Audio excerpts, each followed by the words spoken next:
So our next session, we are going to hear from Kate Nightingale. She's the founder and CEO of human experience consultancy Start Psychology. She works, and her company works with a wide variety of retailers, including House of Fraser, Disney, Harvey Nichols, Next, and into Trafford Centre. And she is today going to be speaking about the psychology of customer experience. And I should also add that she is a lecturer in consumer behaviour and psychology at Regent's University, London College of Fashion, and was highly commended in the customer experience category at the Women in Marketing Awards 2017. We'll give you a round of applause later. Kate is often approached by the press and has appeared on Sky News, BBC News, Channel 4 News, ITV, London News. Yeah, we were getting it. So this should be a breeze for her this morning. So she'll be discussing how to design experience in tune with the human psyche. So please feel you're welcome, Kate.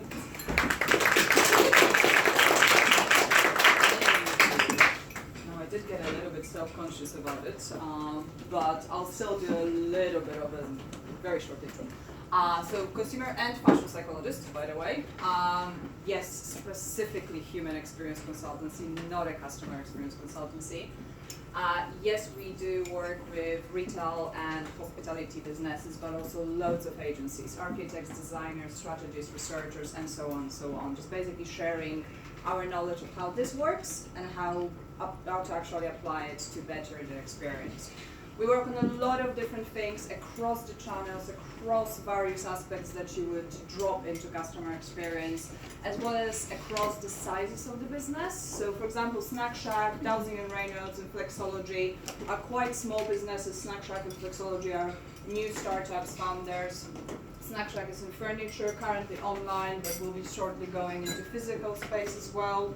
And we've been helping them with the whole sort of brand strategy, everything else, customer profiling, Flexology, very much tone of voice, and also service ritual design.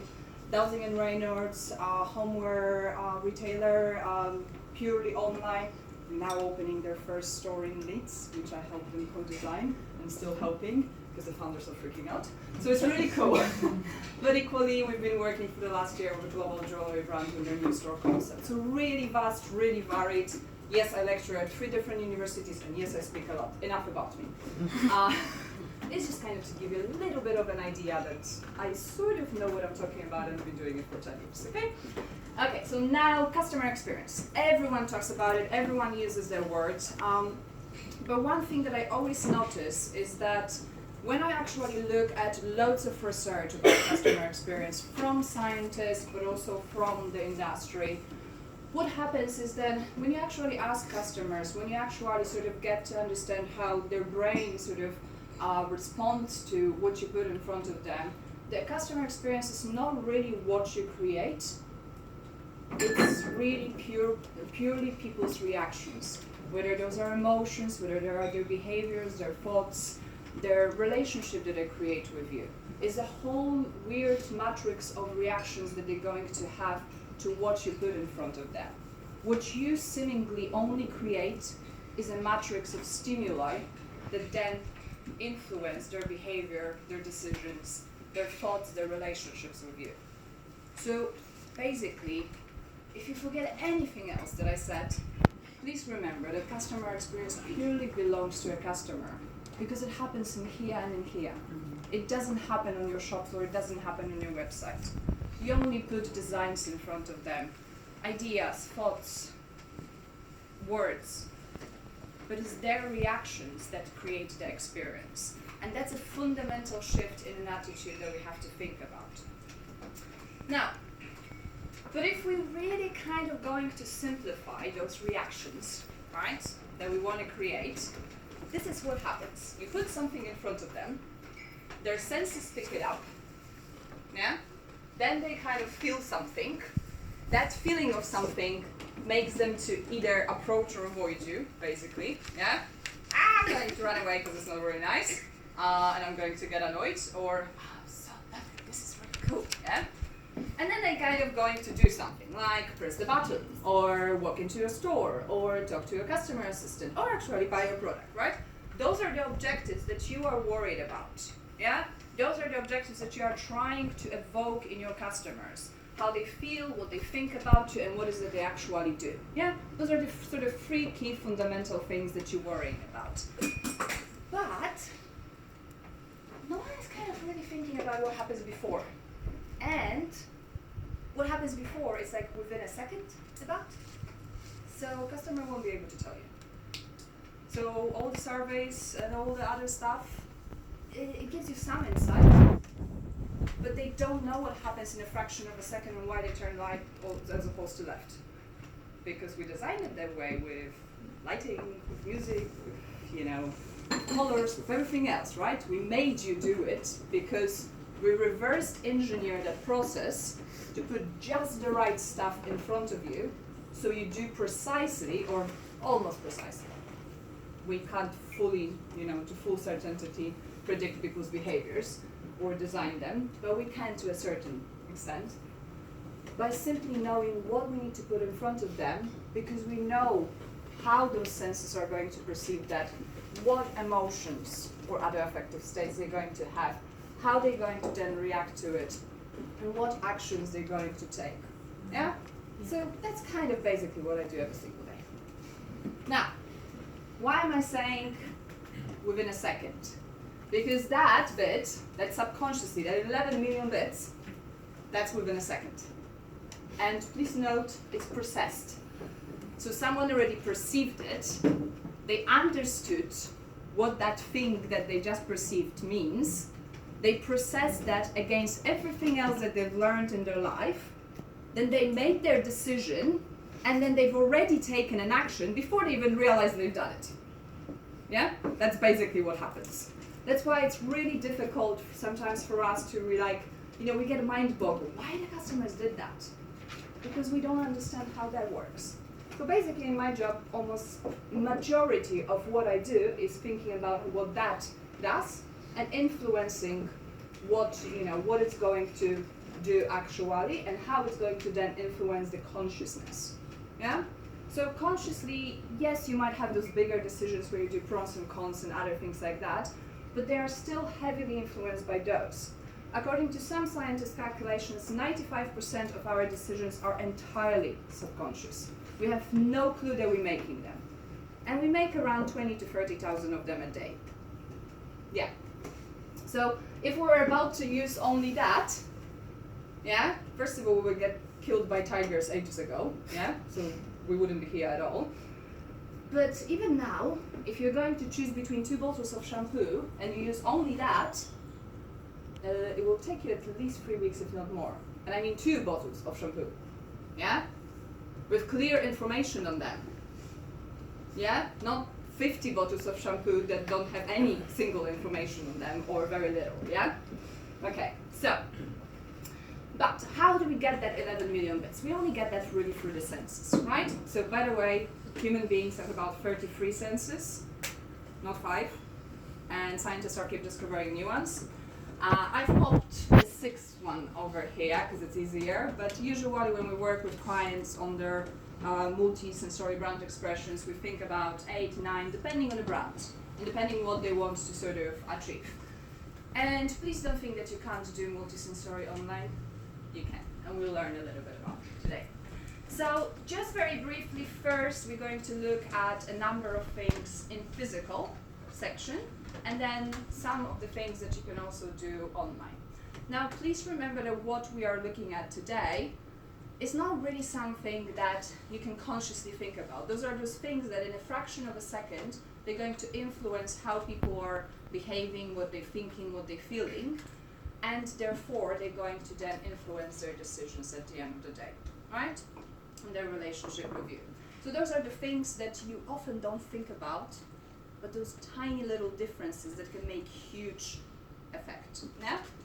So, in terms of bodily sensations, this is basically kind of how your muscles are reacting to, to sort of things like softness or hardness of seats or flooring or anything like that. In a lot of studies that they've done, but one of the very specific ones, they've actually put in a physical retail store They put either soft sofas or hard benches. And what they found is that when they then asked the customers that actually shopped in there, those that seen the soft sofas thought that the brand was more friendly and approachable. Those that seen hard seats thought that it was more reliable and trustworthy. It's not a rocket science, it's just this. Yeah? So, but also in a soft sitting environment, they were more persuadable. So you could actually sell them a little bit more because they feel more comfortable, right? There's lots of other things that come out of it, but it's good. Now, anthropology, everyone knows? Pretty much everyone. Now, when anyone asks me about a brand that does really good, especially in terms of like a multisensory expression, that's probably one of the only ones that I would truly, truly recommend. Now, this is one of their stores in US, and obviously they do also sell furniture and other home stuff and whatever else. This is their entrance, right? So this is the first thing you see. Yes, it's a product display, but you can sit there and relax and whatever else. So you straight away feel very sort of disarmed, very welcomed, right? Very comfortable. You're actually going to slow down your movement, you're going to drop some of your defenses, and you're going to be therefore much more likely to buy some stuff. Now, shapes. Curvy or round shapes are simply safe. Anything in nature that's curvy or round is either somewhere we can hide or something we can eat, right? It's not really, again, it's not a rocket science. So we feel naturally safer, we feel more pleasant. We also prefer round or curvy shapes regardless of what the product. So this particular study that mentions that, they also had bumps, and people preferred rounder bumps than the square ones. Yes, bumps. Yeah, I know. That's human brain for you. Now, anything that's curvy or round, obviously because it's safe, we don't have to put so much of our headspace to actually process it. That simply means we have more of it to make decisions or to pay attention to products or to your brand story or to anything else you want us to pay attention to, right? But also because we feel safer, we feel less stressed, therefore we dwell longer. We actually walk more slowly. We are also much more inclined to be social and have conversations with even people that we don't know. So please stop putting the spiky chandeliers in spaces because it's not going to work. And it is very revolutionary because tiny little babies prefer it too. So again, good example, L'Occitane Regent Street. They have plenty of roundness and curviness. If anyone hasn't been, go. But they also use it quite nicely to accentuate action areas versus movement spaces. And this is really key because a lot of stores don't think about it. And this is something that I always think about in every single design. It's like, where do you want me to do something? Where can I walk? Yeah? And how we use lights, colors, lines, flooring, ceilings, anything else to actually tell me what I'm supposed to do and where. Now, lighting. Lots of characteristics of lighting will affect us subconsciously, but one of those things is dim versus bright. So in bright lighting, we are more socially conforming because we're exposed, right? Just simple as that. So if we are more socially conforming, we're also going to buy more socially conforming products, and that includes more trend-based products. So it's kind of reasonable that Zara and H&M has bright lighting, right? Simple as that. Now, but if it's in dim lighting, we're going to be more desire-led. Hence, any indulgences, any luxury, any of those things will naturally have much more dim lighting, right? We're going to be much more impulsive than that. Now, good example of that, Westfield London. This is their village section, right, with all of their luxury brands. So you're naturally already seeing beautiful application of that curviness and roundness, very nice warm lighting as well, but also much more dim lighting. This is the entrance to the main section. Yeah? You see how different suddenly the lighting gets and how much colder it gets and how much brighter. Even though in here you've got premium brands, not high street brands. So maybe some point missed. Music, background music in stores. So there's lots of elements of music, whether that's in stores or whether that's anywhere else, that will influence us subconsciously. Whether that's tempo, genre, whether it's lyrical or instrumental, blah, blah, blah, lots of things. But one of those things that often retail gets wrong is that they think that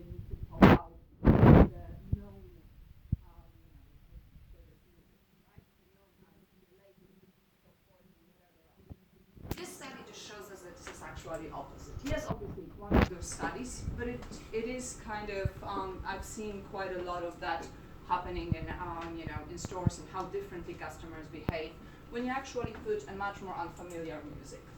So in this study, what they proved was that people spend actually more time when there was an unfamiliar background music playing, but they felt as if they spent considerably less time. And that simply meant that they felt pleasure. Yeah? Now, pleasure in consumer behavior research is this cool, magical ingredient. Like really, any kind of pleasure, whatever it is basically going to influence anything from product valuations, your overall satisfaction, your likelihood of buying, blah, blah, blah, blah, blah. Lots of other research. Yes, we do really want people to feel pleasure. And one of those things is really kind of getting them lost in that experience. And this is what unfamiliar music helps with. Now, but it's not only about music, right? It's also about sound in general. Sorry, when I get excited, I always get excited, so.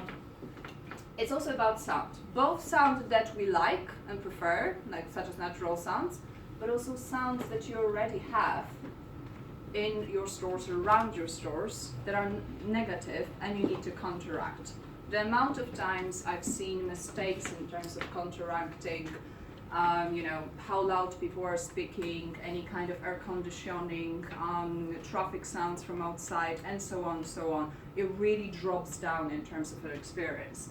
But if we use sort of also natural sounds and we use them well, like Apple and Milan did, it really does have a strong benefit. So obviously running water, waterfalls make us feel very relaxed, very safe, very comfortable. They also make us slow down, right? So we actually walk slower. We therefore dwell longer. We therefore have more time and more headspace to actually pay attention to what's going on around us. We also naturally, as human beings, congregate around water. That's state from our evolution. So we feel more social, right? We are much more likely to have conversation, whether it's with geniuses behind the bar or with someone else in the store, right? So it really does make a difference. I'm not saying that everyone should drop the waterfall in their store, but it's, some things to consider, how sound can also play in that. Now, scent. Scent is something extremely powerful. Scent is actually one of those senses that get processed first. It has the shortest route to the part of the brain that processes it. That means that whatever type of concepts the scent will open up in your brain will prime and influence anything else that you're going to perceive. So it's not the vision that is the most important. And the amount of times I'm being asked about scent and music after you already designed the whole concept store. I'm like, seriously? Again? Not to mention even basic wiring of the wires and electrics for the speakers or anything else. I'm like, come on, this is just a common sense. But more importantly, it just shows the lack of awareness of the power of the scent and the music on influencing consumer behavior. So this is just one of the studies. All of these studies, there are millions of them. But it basically shows that if we use a single aroma scent versus multiple aroma scents, it's easier for the mind to process it, meaning that we have more headspace to pay attention to the products, the brand story, and to decide between them. So it took customers 40 seconds less to decide between two products. Therefore, they bought on average 2 more products per visit. Therefore, they spent way less money comparing to the multiple aroma scent, or even to no scent at all. It's just a little tiny thing, as I said. But please be careful. The same as with music, scent needs to be background. It should not be on our face, unless it really works with your brand, right? Unless it really makes sense. So I don't think there's anyone from Geox in here. Great. I don't think so. I didn't see anyone on the list from Geox. So recently they've introduced a scent that it's so freaking overpowering, so not their brand, so strong and so unpleasant that as much as I like their brand, I now hate it and I never will go there anymore again. One single decision. Now, this is a really interesting concept called perfumery in New York City. Actually also set up by a retail psychologist. So really cool. But basically, they, rather than kind of selling products all the time, they actually feature brands, unique brands that specially apply to them for 3 months in a row. They are actually also in the process advise them about products, about brand strategy, everything else. But they also have a very unique process of actually helping customers to choose their scents. They also use brands that have food aspects related to them, but the whole sort of experience is very guided, very unique. But on top of it, they also have a club for the brands that they stock, where they can co-work, collaborate, set up events, do anything else. This is a little bit more unique way of looking at the retail concept. Now, please let me touch it. Yeah, so anyone wants to touch anything, including online. And this is something that I call grabability. If I'm not able to grab that product, even in my mind, even in my imagination, I'm not going to buy it. Yeah? The amount of times the stuff are on the shelf the way that if I touch it, everything else falls. Or I can actually take it out from the hanger. Or I need to kind of destroy the whole table to be able to pick up my size. I know it's also about the amount of products you need to display, but there are other ways that it can be done. You need to be able to help customers grab it because they feel like they own it more, and then therefore value the product more, so they're much more likely to buy it. They already have an emotional connection with the product as soon as they grab it. Now, but it's not as simple as just applying some of those things, because they all kind of cross-reference each other and cross-interact each other, right? So it's really important, that aspect of sort of consistency. So you kind of asked about consistency earlier. So consistency and sort of congruency between the meanings, the symbolic meanings, the type of effects that some of those sensory elements that you have are going to influence. The whole idea about it is making sure that they mean similar things, that we don't have that conflict in our brain, because brain really hates conflict. As soon as you have conflict, the brain gets really uncomfortable and you're like, I don't know what it's about, I'm just gonna walk out. That's literally the reaction. How many times you kind of walked into a space and you're like, and you don't know why, but it might have been that the music didn't work with the scent, or it might have been that the design of the space didn't work with, with how staff behaved, or and so on, right? Because there was no kind of clear, sort of purpose, clear idea of what it's about, clear sort of guidelines in terms of who that brand really is supposed to be and how they should be expressed against everything else. So in this study, they actually looked at relaxing and energizing scents and sounds, and obviously if they mixed relaxing scent with relaxing sound, it worked nicely, energizing with an energizing also nicely. If you kind of mix it the wrong way, so an energizing with relaxing, then you basically kind of had slightly inappropriate results. And even if you compared it to scenarios where there was no music or no sound, no scent in the stores, you can clearly also see quite strong improvements on impulse buying and satisfaction. So these are just some of the studies. I said there's millions of them. So this is just really important to pay what really happens before they even tell you that something happened, because they just post-rationalize. Now we go to the emotions, right? So there is lots of ways of dividing affective states. Emotions are just one of the affective states. But the one way that I really like looking at it is that we have those kind of internal feelings that are not related to any specific thing. Yeah, so it's not about your brand or anything like that. I just kind of feel like it. Yeah, I can feel like it for a second, and that's an emotion, or I can have a mood for a few days, and that's kind of how I feel.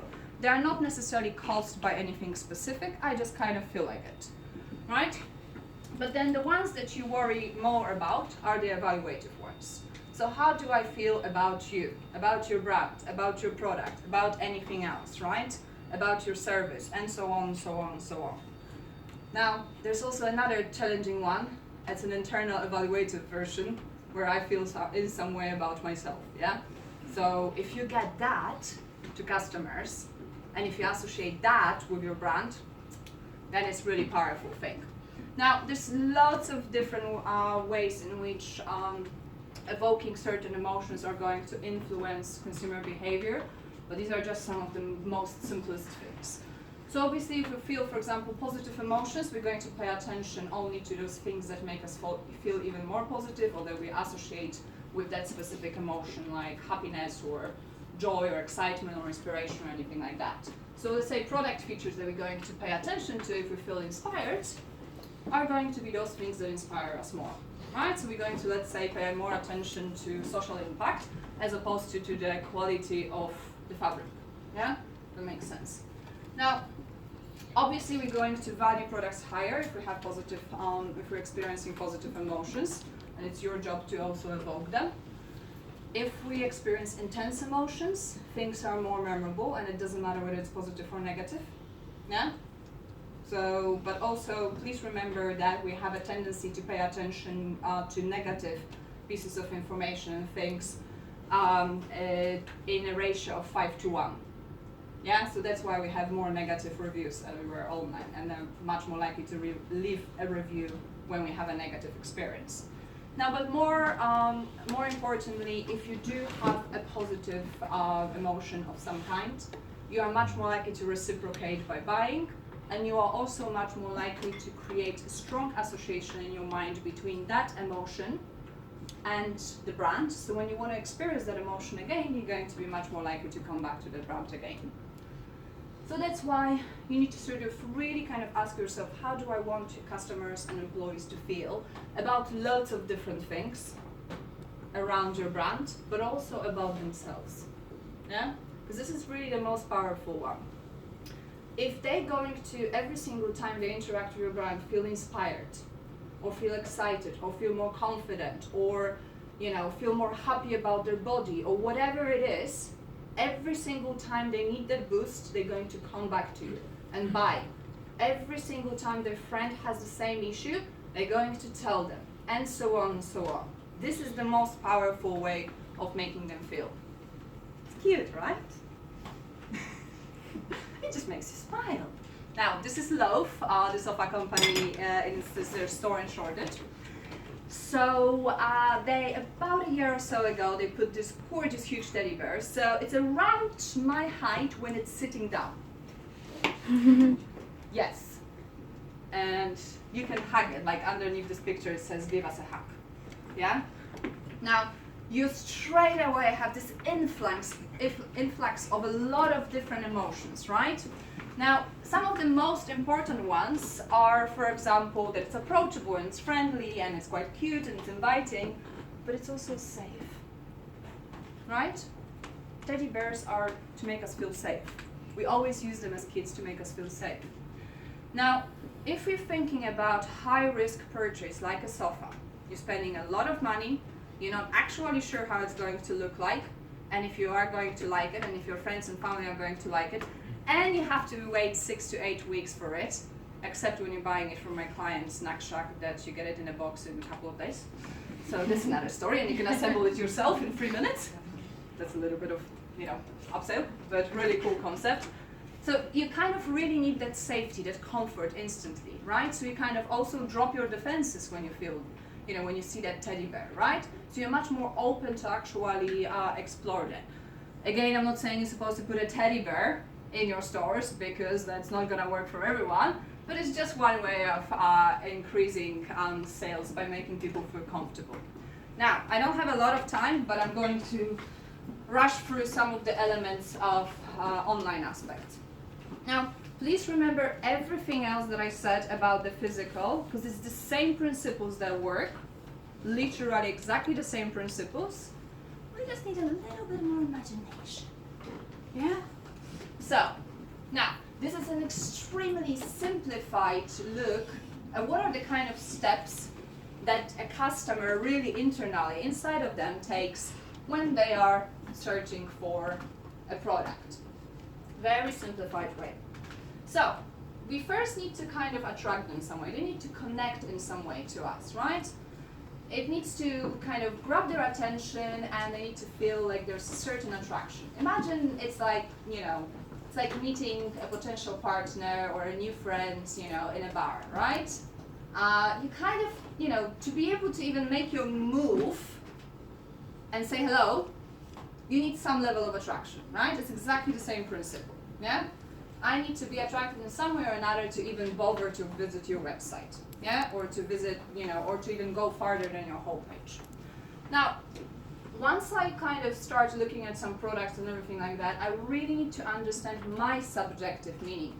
It's not about you. It's not about what you think that product means. I want to know what it means for me. And I'm going to find things in your descriptions, in your images, in anything else, in your names of the products, that will mean something for me, and that I'll associate with various mental constructs in my head, in my experience, in my unique sort of mindset, to be able to figure out my benefits and my value of that product. Yeah? Price might be one of those things, but very rarely actually is the first thing. Does it fit my identity? Will it express me the way I truly want? Will it make me feel confident?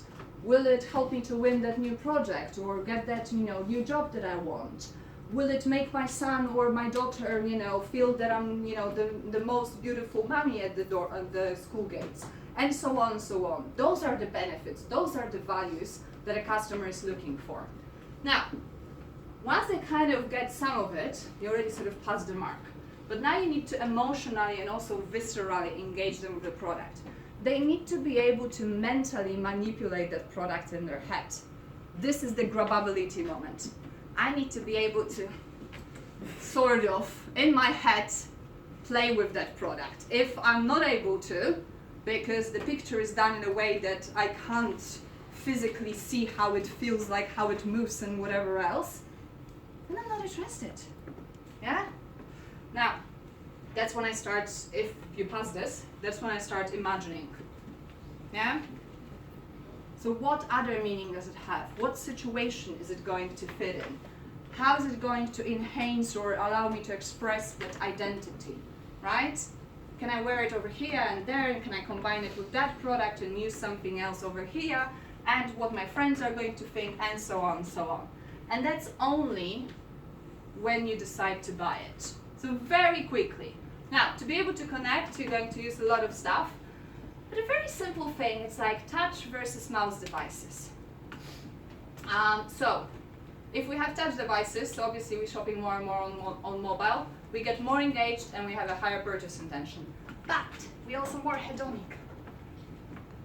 So, don't show me product features in terms of quality and how the product works on the mobile section. You can show it to me on the website, because I'm thinking in a more utilitarian way. Yeah? Show me what it means to me, what is going to make me feel, how jealous people are going to be when I wear it, and so on and so on, right? Now, this particular study was also done on travel, on booking hotels. So you see that when they sort of use the touch devices, they looked at sort of the more kind of actually tactile elements. So like a decor, for example, rather than those things that don't have a physical presence, like Wi-Fi or anything like that, right? So because you're using your touch, you're naturally going to pay more attention, again, consistency, no conflict in the brain, to things that are touch related. Now, understand. Good, there's no one from banks over here. So, color is obviously just one of those things, not something necessarily that you can always manipulate in terms of obviously your brand colors, but equally you can in terms of, let's say, backgrounds on images or, button colors and so on, other things. But when we are sort of exposed to red color, we're going to kind of be a little bit more energetic.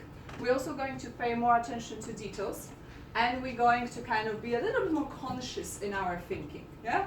Whereas if we have blue, we kind of get a little bit more relaxed, so we kind of a little bit more creative, there's more associations flowing in our head, so we're kind of being a little bit more subconscious, a little bit more emotionally driven. But also, it's really fun that if you have a blue, kindish website, it seems to load faster than the red ones. Now, another thing, we're already being exposed to way too much stuff. So if I'm seeing all of those images, my brain is processing all of those images. Yeah? It's enough that you show me that there are more images, especially that usually people, when they go online, they kind of look at the similar products, right? So it just starts looking like a sea of sameness, and I'm like, I can't be bothered anymore. Yeah? Or I'm using it to fall asleep or something like that, yeah? So you're not really kind of going to get engaged. So it just really kind of going to help the sort of the uniqueness and the distinctiveness of the product if you just kind of make those images from the bottom kind of disappear and just kind of show me that, yeah? And that's obviously already on your product page, yeah? So when you just kind of have the lots of other ones scrolling, you're not supposed to show that either. Now, very briefly on Engage. So Engage is a lot about emotions, right? So again, my client Snack Shack, something that I told them very strongly is to make sure that they express really authentic and real emotions in all of their images, and they do it brilliantly. So this is actually the wife of the founder, by the way. One thing about emotions is that they're entirely contagious. So if you want to evoke some emotions, you just show them on the freaking pictures. It's that easy, you know? People will, you know, if I smile now, majority of you can't help it, but at least slightly smile, or at least like, you know, start to feel a little bit happier. Now, but Engage is also about that mental manipulation, that grabability that I've mentioned, right? So these studies were done on a lot of different products, but one of those products was obviously a yogurt. So if you show me a yogurt in the packaging, I can't really imagine what I'm supposed to do with it. I can't really fully engage with it. I'm like, I kind of know what the yogurt does, but I'm not really having that physical, visceral engagement with it. Yeah? If you give it to me in a bowl, I'm not a cat, I'm not going to lick it out. Yeah? I kind of need some tool to use it, you know? So, but then the challenge is that if you have a right or left-handed people, and about 90% of human population is right-handed, then we're naturally going to be more engaged with those products that allow us to kind of play with our hand.